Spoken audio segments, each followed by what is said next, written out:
Arnaud Montebourg, Farida Setiti et Patrick Sauce sont allés vous suivre en reportage dans le sud-ouest, à Toulouse notamment, et voilà ce qu'ils ont entendu, vu et rapporté. Je veux adresser le salut aux Toulousaines, aux Toulousains ici présents. Jouer les camelots ne fait pas peur à Arnaud Montebourg. Pour attirer l'attention, le candidat à la primaire socialiste n'hésite pas à faire des meetings improvisés, à l'exemple de ce que font les Américains. Bonne campagne, c'est le 9 octobre, dès le premier tour. J'ai besoin que vous me mettiez en finale. N'écoutez pas les sondages. Ils prédisent certaines victoires. Je vous propose de choisir en conscience. Le véritable vote utile, c'est le vote de conviction. Le vote avec lequel nous allons réinventer le monde. Merci à vous. Arnaud Montebourg veut réinventer le monde, une promesse qui ne convainc absolument pas cette jeune fille. On nous dit plein de trucs, j'ai un peu l'impression que tout le monde se défend soi-même dans ces cas-là. Donc oui, j'irai voter. Après pour qui, franchement, un qui sortira du lot et puis qui arrêtera de voir sa propre carrière. Un peu plus tôt, avec des chercheurs à l'UFM de Toulouse, le député de Saône-et-Loire se fait sermonner. Un prof lui reproche de faire de la démagogie. Arnaud Montebourg se défend avec fougue. J'ai obtenu, comme architecte des primaires, j'ai obtenu que vous ayez, vous, monsieur, le droit de voter pour un candidat qui n'est pas celui de l'appareil. Ce que je n'ai jamais été et ne pourrai jamais être, certainement. Alors vous allez dire, mais comment vous allez faire tout ça avec les autres? D'abord, j'ai l'intention de gagner. Mais pour gagner, le candidat à la primaire socialiste devra encore et encore convaincre.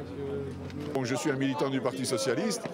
Je ne dois pas vous cacher que j'ai pris l'option de soutenir François Hollande, qui me semble être le candidat qui a le plus de chances de battre Nicolas Sarkozy au deuxième tour.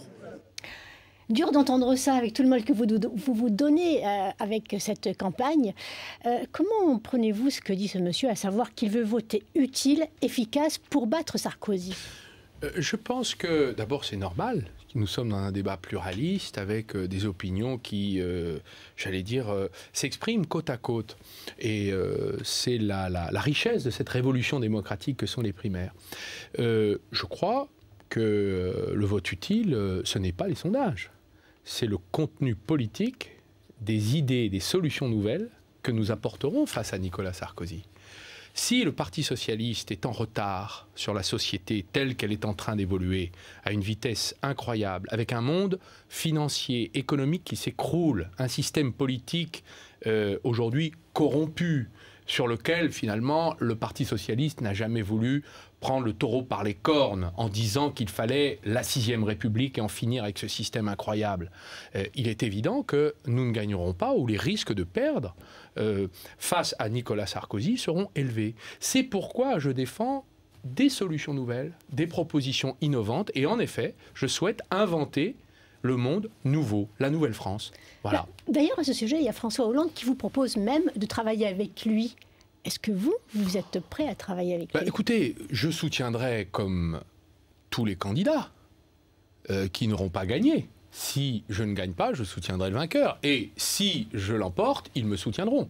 Et dans ce cas-là, je pourrais proposer exactement la même chose à François Hollande. Je travaillerai avec lui, bien entendu. Chose en commun, pourtant.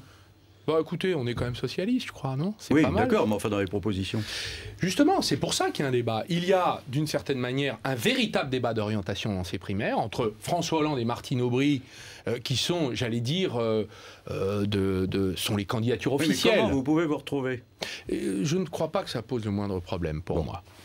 D'ailleurs, j'étais avec vous, comme vous le disiez tout à l'heure, à Toulouse. C'est vrai que les gens viennent, ils vous écoutent, mais en même temps, ils ne croient pas vraiment à votre programme. Ils estiment que c'est de l'utopie.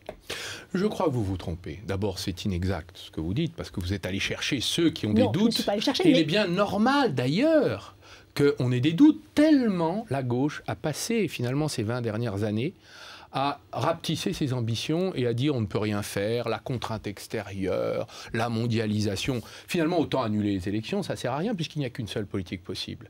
Moi, je ne crois pas du tout à cela. Je crois que le moment est venu de briser l'ordre dans lequel on nous a enfermés et on nous a amoindris et rapetissés. Et je ne voudrais pas que les socialistes participent de cet amoindrissement, de cette réduction de ce que nous pouvons faire. Et c'est le sens de la démondialisation. Mais dans ce que vous dites, d'ailleurs, moi je me souviens du livre, publié en novembre dernier, dans lequel vous en preniez à Rocard et à Jospin, justement, parce que vous trouviez qu'ils avaient trop capitulé devant le marché. Pourtant, ce n'est pas des manchots. Vous feriez mieux qu'eux? Je crois qu'on ne réussira pas avec les idées d'il y a 20 ans. Le libre-échange, c'était en 1994, le traité de Marrakech. La règle d'or, c'était Maastricht, il y a 20 ans. Les emplois jeunes, c'est très bien les emplois jeunes, mais c'était il y a 15 ans. Et je ne crois pas que ces recettes-là qui ont échoué nous ont mené à la désindustrialisation, l'appauvrissement de notre pays. Les emplois jeunes, ça a échoué? En tout cas, on en est où? À combien de millions de chômeurs aujourd'hui? 4 millions. On a doublé en 10 ans. Voilà la situation. Et aujourd'hui, les emplois jeunes ne sont pas à la hauteur des emplois que nous devons recréer dans notre pays. Il y a 15 ans, c'était très bien. Mais aujourd'hui, ce n'est plus suffisant. Monsieur Montebourg, d'ailleurs, Manuel Valls dit, en parlant de programme, qu'il ne faut pas créer des illusions, qu'il ne faut pas mentir. Est-ce que votre programme est crédible, vraiment? Mon programme est celui qui est soutenu intellectuellement par des gens comme Hubert Védrine, Emmanuel Todd.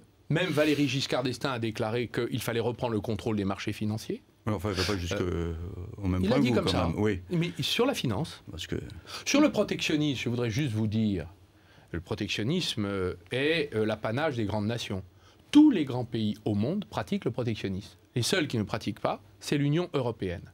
Donc il faut maintenant jeter, j'allais dire, à la rivière les préjugés, le conformisme intellectuel de tous ceux qui nous ont menés au désastre. Et le moment est venu de reconstruire avec des idées nouvelles, des équipes nouvelles, des générations nouvelles, la France de demain. Et je suis un peu désolé d'ailleurs que Manuel Valls se trompe, parce qu'il ne pèse pas grand-chose à côté de gens comme Edgar Morin, qui exalte la démondialisation dans son livre. Il faut lire quand même. Et ce n'est pas en important des solutions ou des recettes de l'UMP dans le programme du Parti Socialiste, comme il le fait maladroitement, qu'il a des chances de nous convaincre. Donc je voudrais dire ici, tout à fait sérieusement et simplement, que le projet de démondialisation est un projet qui existe partout dans le monde, sauf chez nous. Et quand on explique qu'on veut rattraper le retard que nous avons pris par rapport aux autres pays, on nous dit « vous êtes un ringard ». J'ai l'impression que j'ai un peu d'avance. Et vous voyez, quand je me suis battu il y a 10 ans sur les paradis fiscaux, j'avais 10 ans d'avance. Eh bien aujourd'hui, tout le monde se plaint des paradis fiscaux.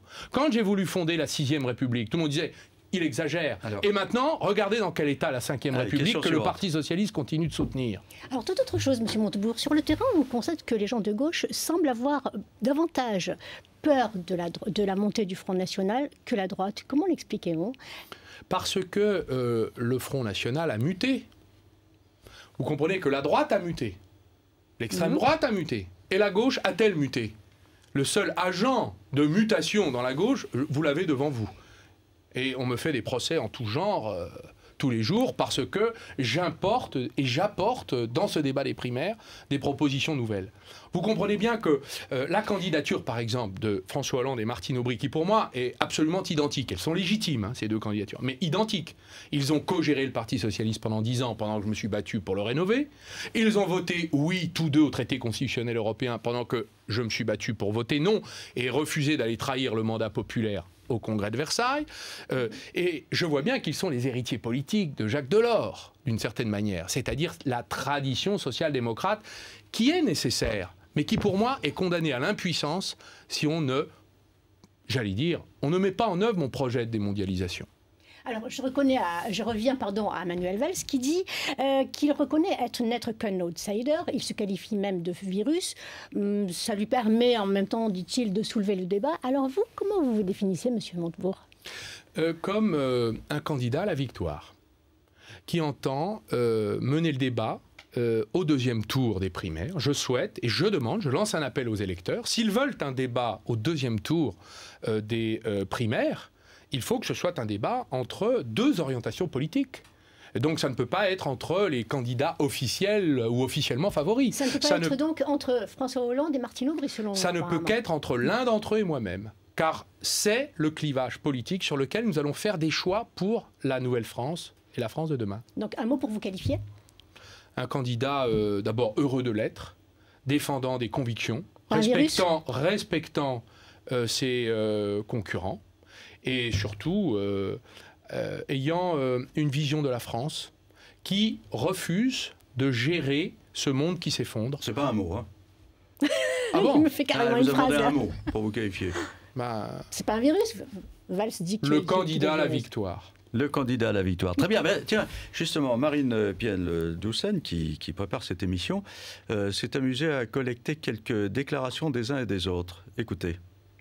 Nous avons pris l'engagement sur l'honneur, tous les candidats, d'être rangés derrière le vainqueur. Quand DSK dit qu'il y avait un pacte et que Martine a juré ses grands dieux qu'il n'y avait jamais eu ce pacte, en effet, il y a un certain arrangement avec la vérité qui ne correspond pas, je crois, à ce qu'attendent les Français de leurs responsables politiques. Une assurance, tout risque, contre le risque de désunion. Ce n'est pas par un empêchement que l'on devient candidat à la présidence de la République. Une assurance, tout risque, contre le risque de désunion.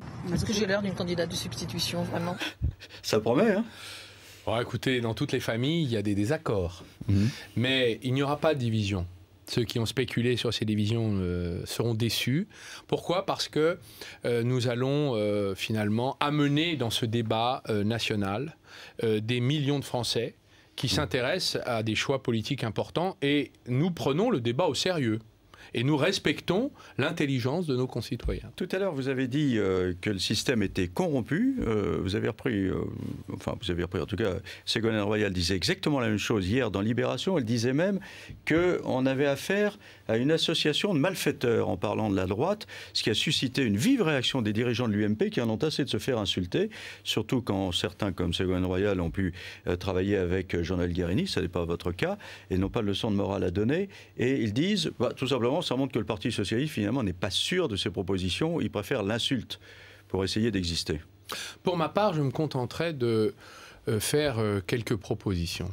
Il y a 10 ans, j'ai été parmi les 38 députés qui ont demandé la mise en accusation, conformément à la constitution du général de Gaulle, du président de la République, Jacques Chirac, qui était en fonction, pour le mettre devant ses responsabilités. À l'époque, les chefs de la gauche, Lionel Jospin, Jean-Marc Ayrault, Raymond Forny, François Hollande, qui était le président du parti, ont décidé de m'empêcher d'avancer et d'une certaine manière de protéger Jacques Chirac. Ce n'aurait pas été si grave si nous n'avions pas été obligés d'aller voter pour Jacques Chirac un an plus tard, dans les circonstances dont vous vous souvenez, puisque Lionel Jospin avait été éliminé au premier tour de l'élection présidentielle de 2002. 10 ans plus tard, le système de l'impunité présidentielle, que j'ai voulu remettre en cause, est aujourd'hui j'allais dire, la grave cause de la multiplication des affaires. C'est parce qu'il y a ce système d'impunité qu'il est possible que des dirigeants, leurs collaborateurs, leurs proches, se permettent d'utiliser le pouvoir pour faire de l'argent. Alors je voudrais vous faire une proposition. Attendez, mais justement, vous allez la faire dans un instant parce que Romain Gubert, journaliste du Point, a des questions à vous poser sur ce sujet. Il arrive, c'est la séquence suivante. Merci. Merci.